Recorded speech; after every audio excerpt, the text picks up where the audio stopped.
A very warm welcome to Keith Boyce, his work and his legacy. I'm Sherwood McCaskey. As always, I'm pleased that you have joined us.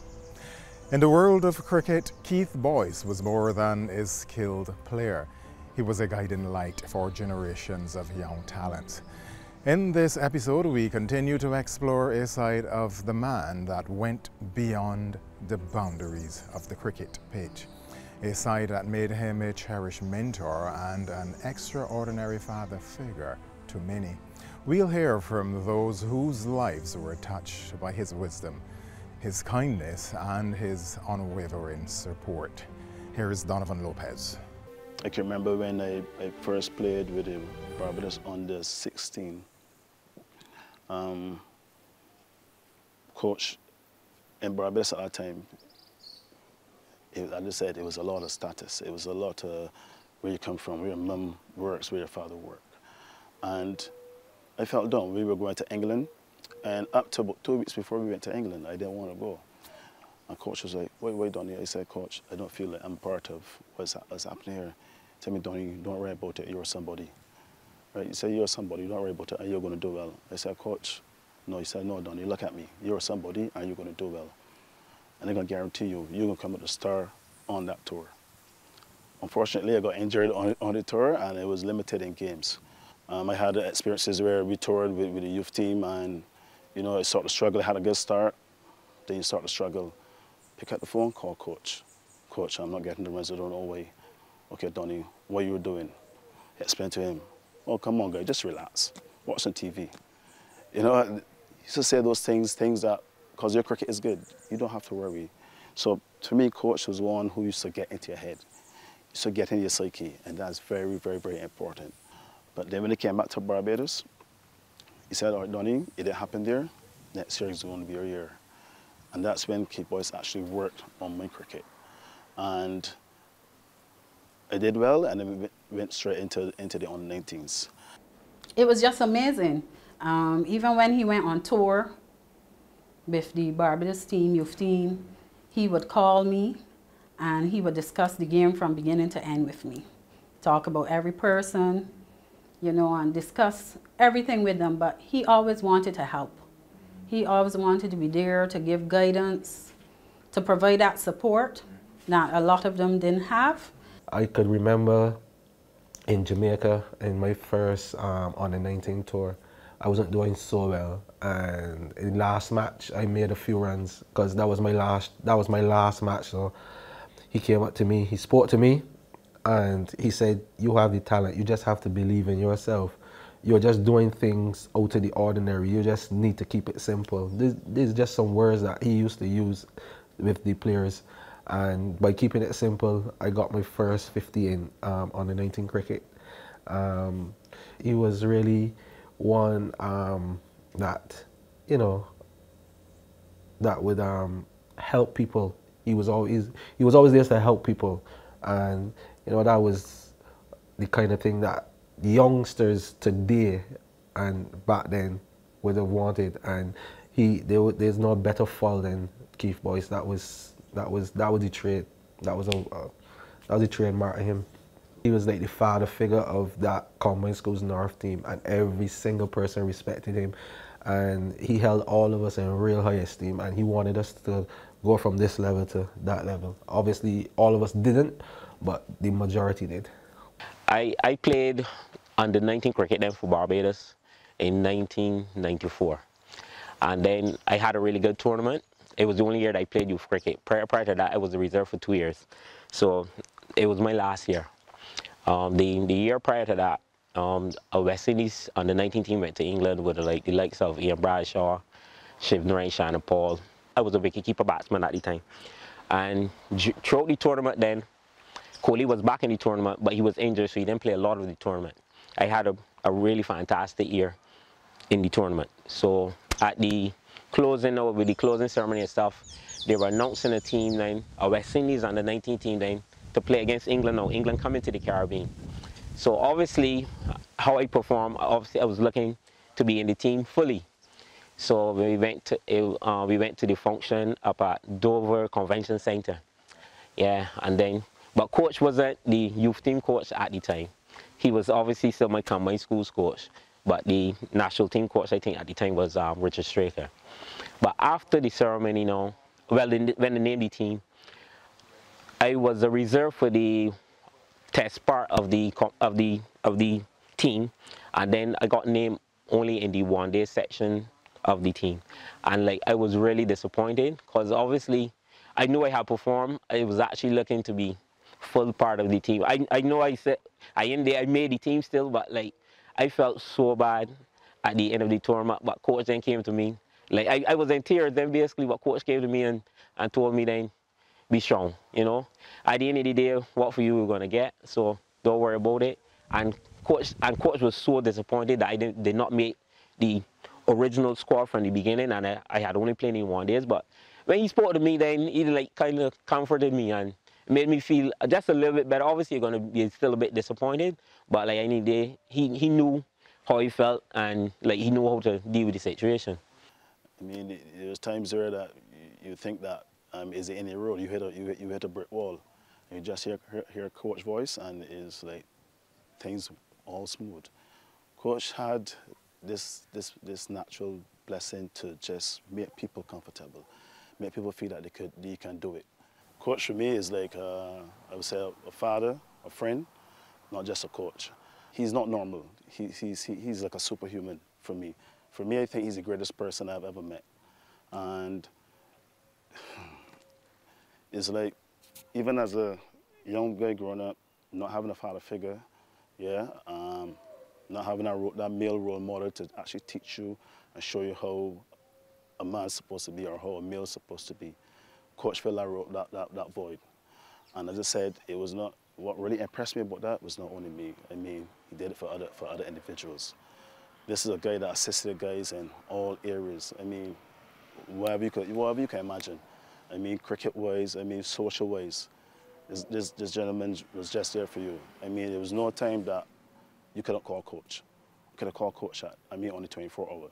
And there were times that I said, my boys, you have a wife. What happened that you don't here so early? What happened that you left your wife? And he said, man, these boys need me so much. I have to be with these boys. The boys will call him all 2 o'clock, 1 o'clock, and she can't tell that. He home sleeping and boys calling, he serve Mr. Boyce. They would call him coach. Man, I didn't bat so good yesterday. What do you think? And he and them would sit down on the phone and they would have a long discussion about what they should do. And I mean, that was just amazing. Even as a guy coming from humble beginnings and not having that role model, and then you hear, hey, a guy you just met and he could be there for you. And honestly, he's the type of individual that, that we are missing today. The kind of individual that we really need in our society today. And Coach had a great influence on all of us.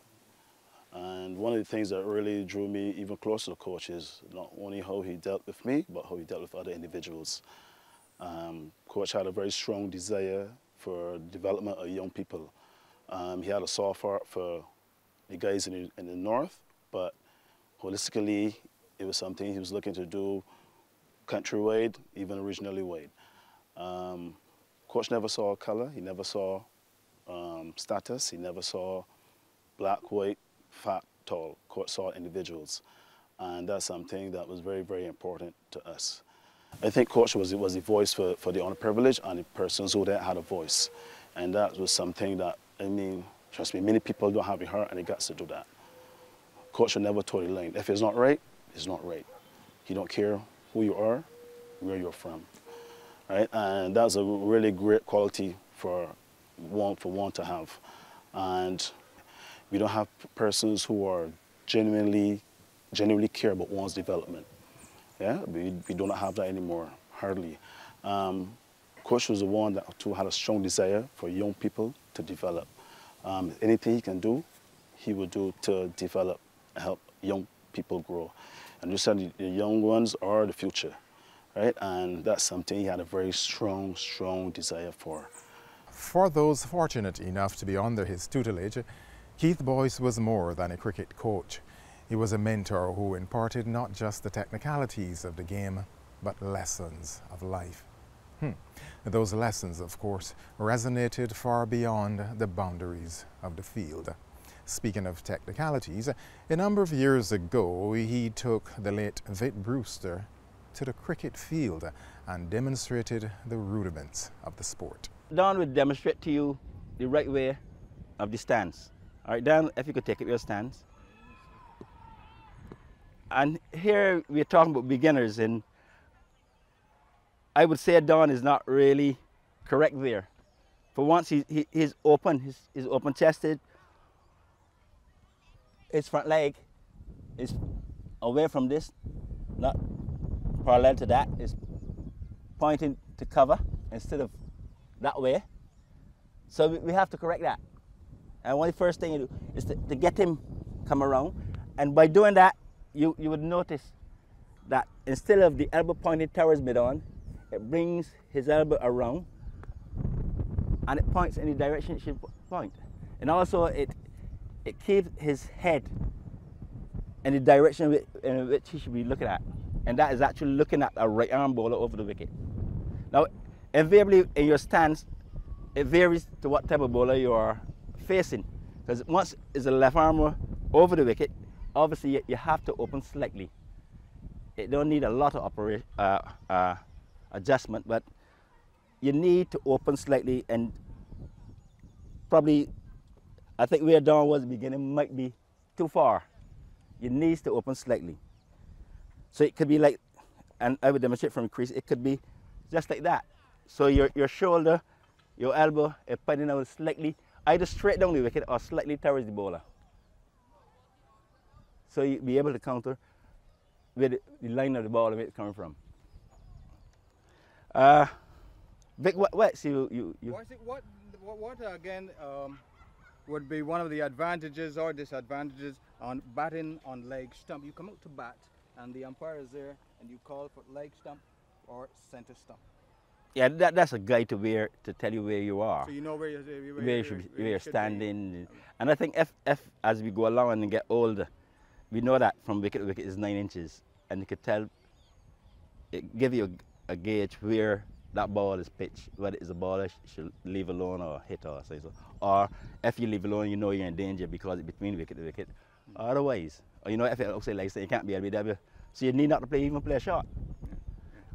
Where at the offside, if the ball, in the opinion of the umpire, you're not playing a shot, would hit the wicket, you can be given out. So the rules change year after year, every 2 or 3 years. I don't know the reason for it. No. One other question. The feet close together or standing with the crease between the 2 feet. Yeah. Or if you stand outside of the crease, any advantages or disadvantages again? Not really. I think it is where you're most comfortable. Some people like to go in front of the crease because of who is bowling. But if a medium pace bowler, some people stay there, he feel he's able to control him more because he's closer to him. After he comes up, he comes back. So you have to bat him from there. And all these strategies being used in the game, but this probably would be a higher level actually to work that out. So, but as we are at the beginning, I think we should really stick to this type of things. I think you recognize what we were about doing. I think most of you all realize how important the stance and the grip of the bat is to batting. Up to them, because they're hitting every ball they play on the leg side, and then you start to get into details why they are hitting it. They seem a bit confused. And back. From the time you start using this, your right hand, instead of your back coming on straight, it tends to go to the leg side. So instead of that direction, we have a 4.5 inches to hit. So you see the reason to conquer your bowlers. That is important. And then the distance where you grip your bat. That's very important. And as we go on, we should go in stages. Your back lift, how you come down, and we go in that area. It matters. And I think a lot of youngsters ignore these matters or weren't told about them. Yes, well, we now go to another stage, which is important, is the back lift. We went through grip, stance, and we are comfortable is the back lift. So you're in your stance. And let me say here, your back lift. What is important is how your back come down. Your back should come down straight at all times. At all times. That is rather important. I know that a lot of players who pick up the bat, probably from point or gully, turn slip, but when they are coming down there, the bat face is facing down the wicket or in the area where the ball is pitched. And I could show you that you pick up and you keep your head in the same direction, and your head must at all times be level and steady. And I will show you it. You pick up and the bat goes in that direction. Towers, leg slip. And there's a reason for that. The reason for that is that it keeps you side on. They say a cricket game is a side on game. So that keeps you side on and you come down. Up, down. See, if you're watching, watch the face of my bat. It's coming down straight. And this is important that you pick up, you keep your side on position and the face of your bat is straight and not like that. As you start doing that, you start causing trouble.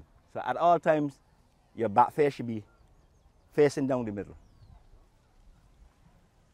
I think I can ask young Hurley to come and demonstrate to you all the pick up.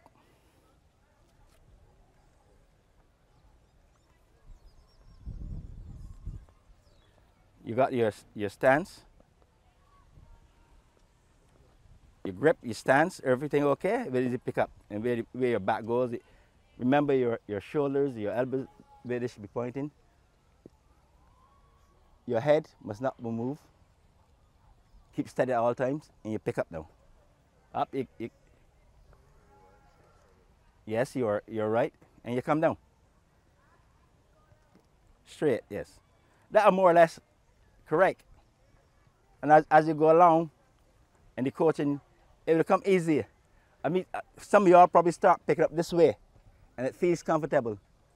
But what is important is how it comes down. And you all got to pay attention how the face of your back comes down at all times. You don't want it to follow the same direction it comes from. If you're good enough to adjust it, that is the right way. So the important thing is how you finish up. Now from there, I think there are other basics. Thank you, young Hurley. You're almost natural actually. That is the forward defense is short. You all understand the reason for the pick up. I think you all do you? I think this would be in your area anyway. Most of you all should understand those little basics anyway. Now we talk about the forward defensive stroke, and we go through all what we were taught before. Grip, stance, pick up, and now we are going to play forward. So you're comfortable, feet apart, you pick up, and you're playing now forward defense on the offside. So you pick up, and your front foot moved where the ball is, or towers that you plant, and the tower cover, extra cover, more or less straighter. So therefore your left foot go, and the back come down and follow that. And watch what is important here, and I think, Don, you can explain to me anything that is important that you see? That the bat should be in front of the pad, right? Right, and anything else? What about my bottom hand? You see anything? It's just actually resting and supporting.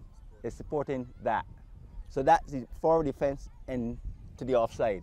Now you know that there's a forward defense straight and one on the leg side.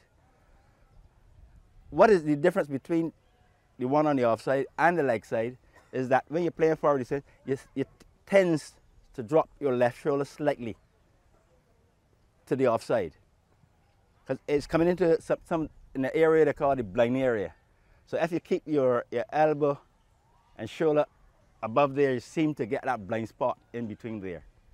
So when you're playing on the leg side, it tends to go forward, your head leads you. And you will see my left shoulder is actually going towards the ground.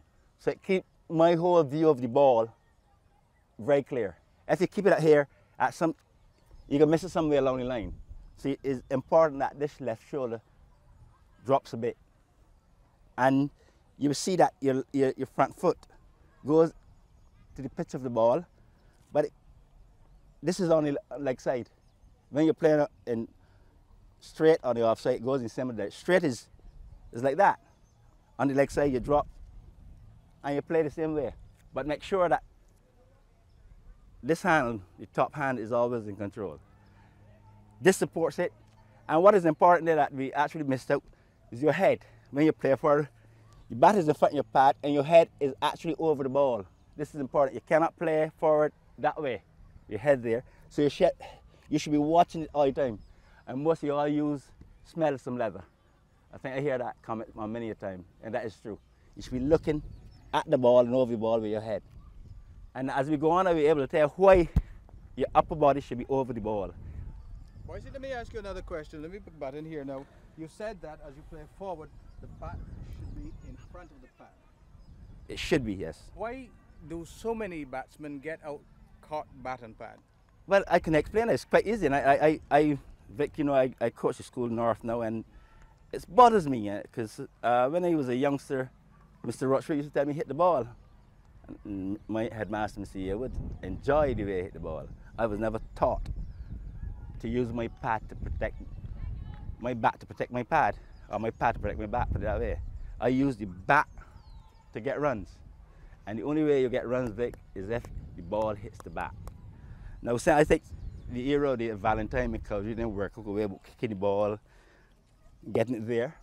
But what I saw here in Barbados, especially on Saturday, among our youngsters, that they're being taught to play this way. And it's a foolish way, Vic. I can tell you, and I can demonstrate to you. Now, if a ball pitches there, and you play correctly, the forward defense shot correctly, whenever it hits your bat, it should go down. So if it goes down, and someone is near around there, it goes down at a faster rate than if you play here, and it hits there, and bobbles on here, it will always go up, so it is his catch. Now, if the fella could take a catch going down at the speed that it comes to, you got to be a bit unlucky. And we tend to teach our youngsters this is the correct way. It's not the correct way. In actual fact, I have threatened some of the youngsters that if I have to stand as an umpire in any game and they play here, that is not a shot. And I think you need people who have a fair amount of guts to give people out. Because any manual, that's not a shot. A shot, they always demonstrate that your bat should be in front. Your toes. That's right. So therefore, what makes it more difficult, easier for you to get yourself out, is when you play here. And invariably, the ball actually flick the pad before it actually hit the bat. And it can hit any area of the bat, even the handle or the gloves. So it hit here and bubbles. And some of the pads I make today, though, once it hit, it goes. And it goes so quickly that it bubbles hit there quickly, and it's a catch there, no problem at all. But if you do that correctly, and your head is over the ball, and the ball hit even the edge, it tends to go in that direction and not up. So your chances of survival is greater than if you play here. And I think I try to tell most of the youngsters look after, that is the correct way to play. I don't know where this comes from, but I think it came from the series that Colin Cowdrey has started at. But it's simple, and I try to tell these fellas, whenever you score runs off your pads, it don't go against your name, it goes against extras. And I don't think that's the way that they should go.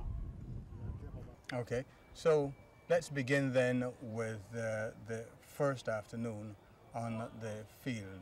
Are you going to do sprints and jogging?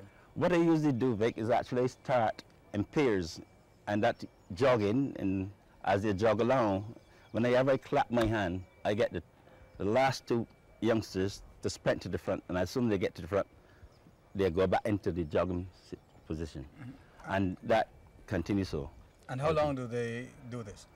Well, it takes a few afternoons actually, and it goes on a couple of afternoons, and then I'm a believer that actually for young cricketers, especially fast bowlers and bowlers in particular, that the more time they spend in nets is easier to get fit that way. I indulge in that. I spend a lot of time in the nets bowling. It served a two-way purpose. It builds stamina once, and it learns you how to keep a length and a line. So that's my belief in training youngsters. So after sprints and jogging, what else would you? I would go into stretching of the thigh muscle and those type of things, and that area is so. But that's the area which I tend to look at. I don't go beyond that, and probably some press up or something like that. What would you suggest for building, say, stronger shoulders for a fast bowler?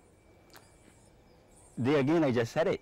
The more of a fast bowler is to get in the nets for long periods. If you bowl, you can develop these muscles, you use these, and this arm goes up, and once you get the consistent exercise, it will build up the muscles. I remember when I first went to Essex as a young man, my coach then told me something about he wanted me to lift weights. In the sense, I was totally against it, because in those days I had quite a useful body. I was never big, and I decided it wasn't the right thing to do. But I was lucky in the sense that we had a chap by the name of Bill Morris, who was a West Indian, who played for Essex, and he was in charge of the indoor school at Ilford, where I do my practice. And he said, well, Frank, there's no need for Keith to lift weights. I think he have a natural physique, and you can bowl fast as he is. So I was lucky in a sense. And I was totally about lifting weights, actually. I don't mind having the balls in your hand and raise it a couple of times, but actual lifting weights for fast ball, I'm totally against that. In the words of the man himself, Coach Keith Boyce. The story continues next week at the same time. I'm Sherwood McCaskey.